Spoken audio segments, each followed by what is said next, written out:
All right, we will be starting from our newspapers on the Punch newspaper in Nigeria. And the Punch, the first story there says, Soludo attacks Obi again, says ex-governor cannot win. I mean, a lot of people have been making this speculations regarding the elections that are forthcoming in 2023 that Peter Obi cannot win, and he knows that. But anyways, that can be found on page 2 of the newspaper. And at the top, we'll see INEC office attacks worry UK and the US opposes the Reagan.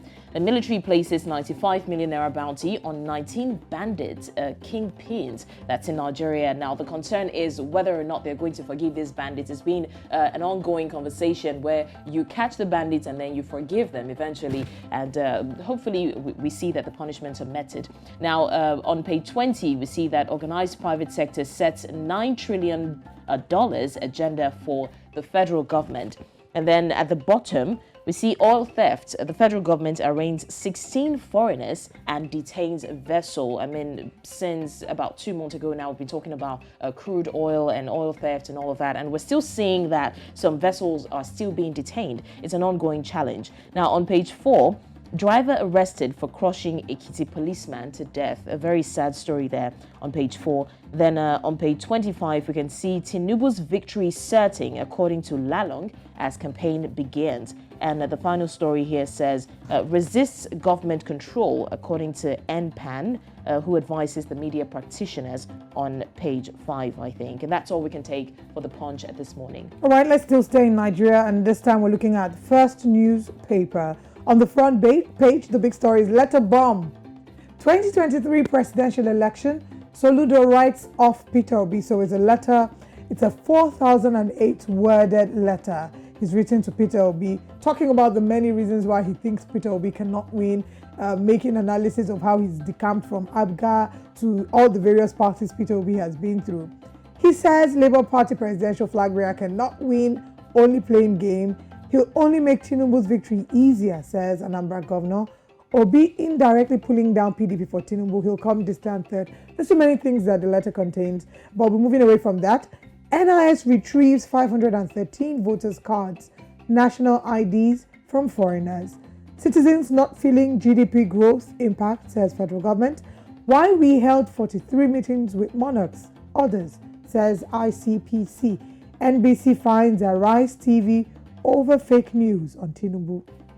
Court annuls APC's gubernatorial primary in Akwa Ibom. King Charles III marks his first birthday as British monarch. Why Nnamdi Kanu refused to show up in court? This is, of course, by the DSS as court suspends trial indefinitely. This conversation about Nnamdi Kanu, well, let's not get into it now. Reps to Buhari request 100 billion naira to tackle flooding as Gbajabiamila adjourns plenary over rowdiness. Atiku Wike face-off. PDP will surprise Nigerians in 2023. Saraki. This story reminds me of the famous things fall apart and the center cannot hold. I remember that anytime I hear of this. Appeal court disqualifies Akpabio as APC senatorial candidate. Visa ban on Nigerians. Air Peace suspends Dubai flights. Yep.